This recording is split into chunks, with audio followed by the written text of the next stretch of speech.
이 아침 주시는 말씀은 시편 82편 1절에서 8절 말씀입니다. 하나님은 신들의 모임 가운데 서시며 하나님은 그들 가운데에서 재판하시느니라. 너희가 불공평한 판단을 하며 악인의 낫보기를 언제까지 하려느냐.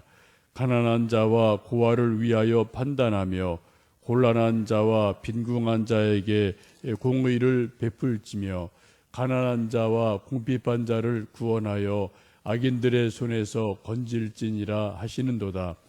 그들은 알지도 못하고 깨닫지도 못하여 흑암 중에 왕래하니 땅의 모든 터가 흔들리도다.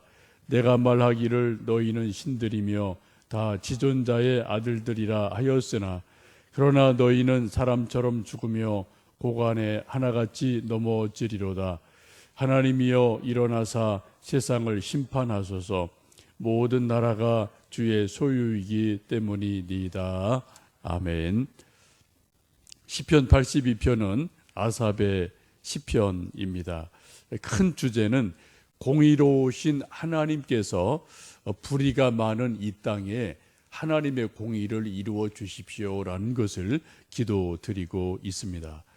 우리가 살고 있는 이 세상이 옛날이나 지금이나 앞으로 미래도 마찬가지겠죠. 늘 고민거리는 무엇을 먹을까, 무엇을 마실까, 무엇을 마실까. 일상에 먹고 사는 문제가 늘 매일의 고민이지만 조금 더 깊이 들어가면은 더 큰 고민은 이 세상에 공의가 없다, 공평이 없다. 있더라도 이게 좀 기울어져 있다. 이런 것 때문에 우리 모두에게 좀 어려움이 있습니다. 이것은 뭐 공의가 없다는 것은 어떤 회사나 혹은 나라 전체뿐 아니라 작게 들어가면은 가정에도 있고요. 이런 뭐 교회도 있어 보이고 사람 사는 모든 곳에는 똑같은 공의가 이루어지기가 쉽지가 않습니다.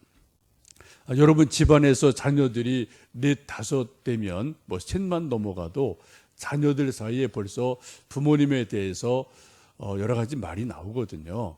우리 아빠는 막내만 사랑해, 엄마는 첫째만 사랑해, 나는 덜 사랑하는 것 같아.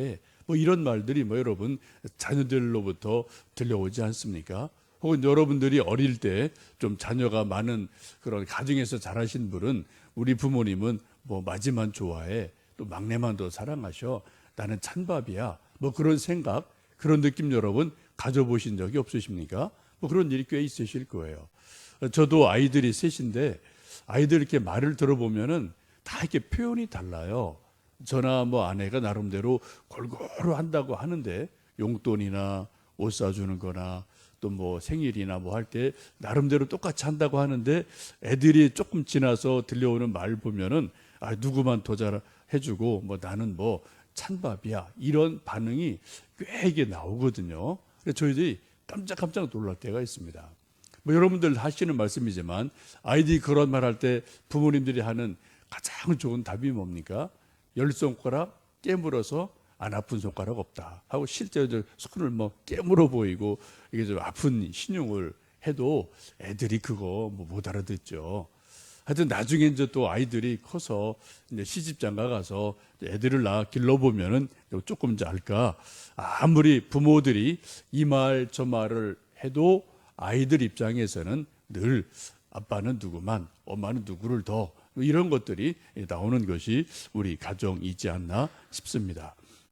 세상 역시 그러한 일들이 뭐 옛날이나 지금이나 뭐 크든 적든 늘 있기 마련입니다. 오늘 말씀도 그러한 것을 배경으로 하고 있습니다. 그래서 1절에 보시면은 하나님께서 하늘에서 공의를 베푸신 것처럼 이 땅에서도 공의가 이루어지게 해 주십시오 라고 기도를 하고 있습니다. 우리 1절 말씀 읽습니다. 하나님은 신들의 모임 가운데 서시며 하나님은 그들 가운데에서 재판하시느니라 라고 말씀을 합니다. 여기 조금 어려운 단어들이 나오죠. 하나님은 신들의 모임 가운데 서신다. 하나님은 한 분이시거든요. 여호와 하나님이 한 분이신데 신들의 모임 하면 이게 복수로 나와 있습니다. 여기 보시면 이제 히브리어로는 하나님을 엘로힘이라고 되어 있고요. 또 신들 하면은 엘이라고 되어 있는데 영어로 굳이 표현한다면 대문자 god와 소문자 gods라고 보시면 되겠습니다. 하나님은 한 분이셔요. 그런데 성경에서나 우리 인간들이 표현할 때 신들 하면은 어떤 천사들 혹은 악마까지도 신적인 존재로 표현할 때가 종종 있습니다. 성경 보시면 특별히 욥기를 보시면은 천상회의가 나오죠. 하나님이 여러 천사장들과 또 악마를 모아서 소집해서 이 땅에 대해서 이야기하시면서 욥에 대해서 말씀하시고 욥이 가장 의롭다라고 말씀하시는 천상회의를 하게 되는데 이때 나오는 그 모임들을 천상회의라고 하기도 하고요. 또 신들의 모임이라고 표현을 하기도 합니다. 지금 여기서 말씀하시는 것은 여호와 하나님이 분명하게 계시고 그 외 많은 천사들 이런 존재들이 있음을 생각해 보시면 좋겠습니다. 지금 이 하나님께서 신들의 모임을 천상회의를 주재하고 계시는데 이것을 모이게 하신 이유가 뭡니까? 이 땅에서 하나님의 공의가 올바르게 실현되지 않는다. 이런 것들을 보시는 거죠. 또 수많은 이런저런 아우성 소리를 들으시는 거죠. 출애굽도 보시면은 애굽에서 이스라엘 백성들이 강제 노역을 당하며 또 신음하고 탄식할 때 그 소리가 하나님께 상달되었다라고 말씀하시는 것처럼 공의가 이루어지지 않는 그런 땅의 소리가 하나님께 상달되었기 때문임을 알 수가 있겠습니다. 그 당시에 공의가 이루어지지 않는 모습을 2절에서 5절까지 그렇게 말씀하죠. 함께 2절에서 5절 읽습니다. 너희가 불공평한 판단을 하며 악인의 낫보기를 언제까지 하려느냐. 가난한 자와 고아를 위하여 판단하며 곤란한 자와 빈궁한 자에게 공의를 베풀지며 가난한 자와 궁핍한 자를 구원하여 악인들의 손에서 건질지니라 하시는도다. 그들은 알지도 못하고 깨닫지도 못하여 흑암 중에 왕래하니 땅의 모든 터가 흔들리도다. 아멘. 지금 하나님 보실 때 이 땅에 불공평한 일들이 참 많다는 거죠. 그 중에 하나가 불공평한 판단이 있다는 거죠. 재판이 공평하지 않다. 재판이 불공평하다. 악인의 낯을 본다. 힘있고 악한 사람의 얼굴을 보고 눈치를 보고 재판이 이렇게 되고 저렇게 된다라는 것을 말씀합니다. 또 가난한 자, 고아 이런 사람들을 공의로 판단하지 않고 대하지 않는다라고 이제 말씀을 하죠.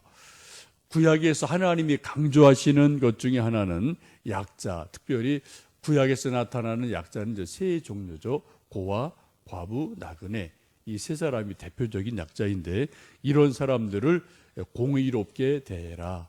또 먹을 것을 기본적으로 제공해 주어라 라는 것을 늘 강조를 하고 있습니다. 근데 지금 이 시편 82편이 쓰여질 당시에 그런 일이 이루어지지 않았다는 겁니다. 이것을 보시고 하나님께서 지금 하나님 나라에서 천상회의를 주재하시고 그리고 그런 하늘에서 뜻이 이루어진 것처럼 이 땅에서 이루어지도록 지금 권고하고 계십니다.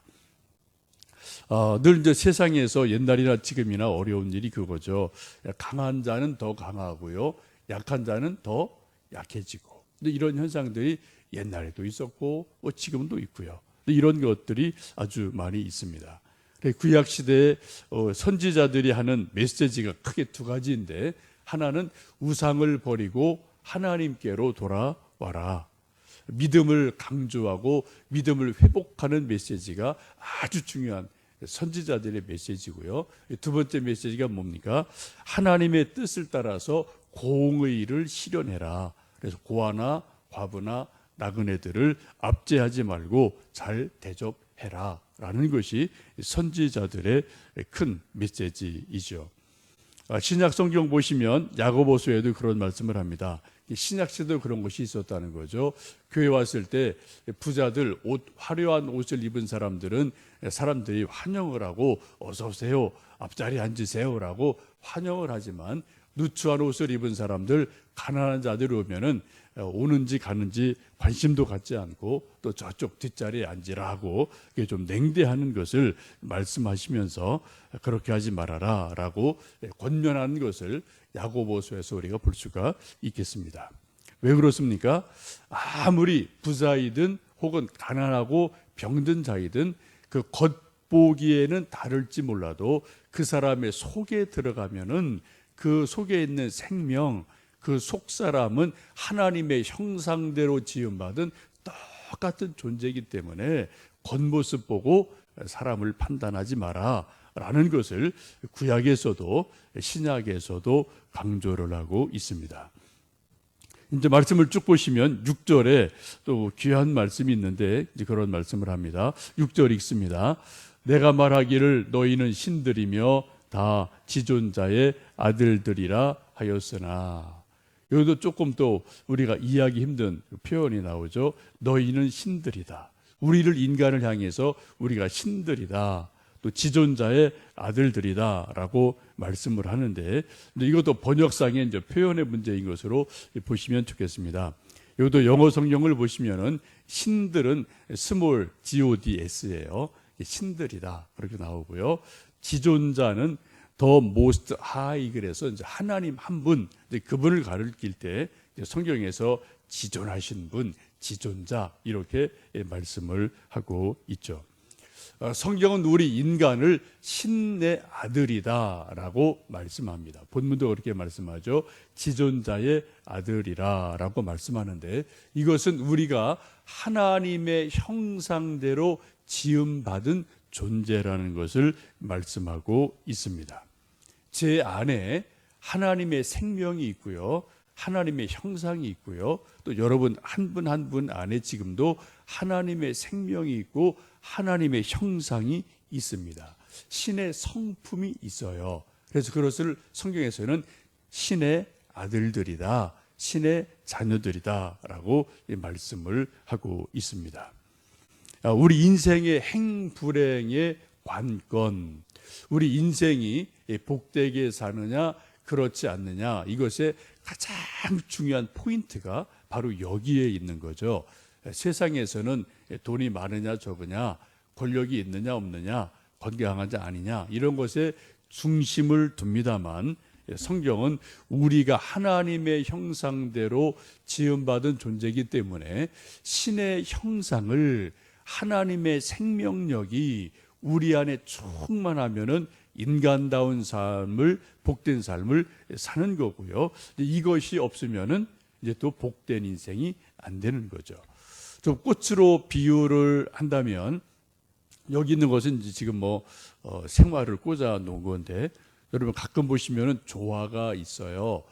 종이로 만든 꽃, 요즘 또 기술이 좋으니까 플라스틱으로 만들어도 멀리서 보면은 이게 조화인지 생화인지 잘 모르는 것들이 있는데, 근데 가까이 가보면 알거든요.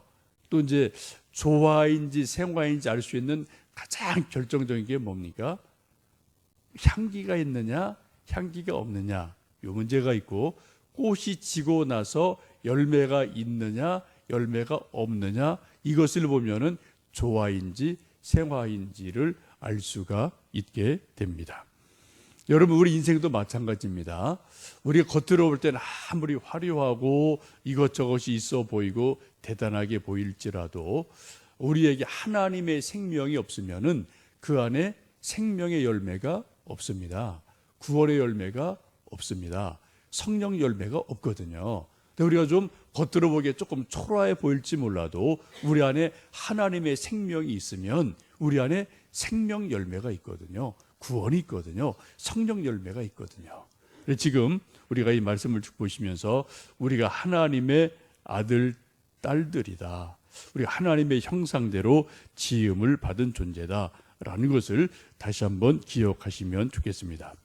이제 내일 저녁부터 최일도 목사님 오셔서 말씀 전해 주시고 사경회를 하게 되는데, 우리가 관심 갖는 것은 내 자신 한 사람 한 사람이 저 자신도 내 안에 하나님 주신 하나님의 성품, 하나님의 생명, 이 속사람이 하나님 말씀을 들음으로 소성하는 것, 이것을 우리가 기대하고 기도하시고요. 함께 참여해 주시면 좋겠습니다. 옛날 어른들이 흔히 이제 그렇게 표현했죠. 심령 대부흥에, 이렇게 말씀을 하신 것들이 있거든요.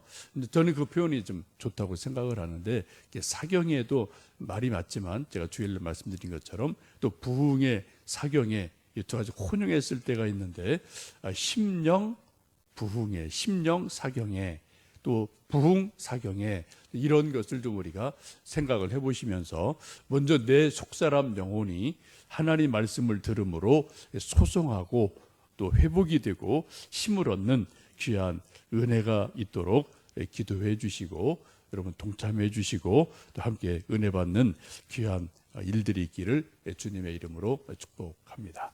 함께 기도하겠습니다.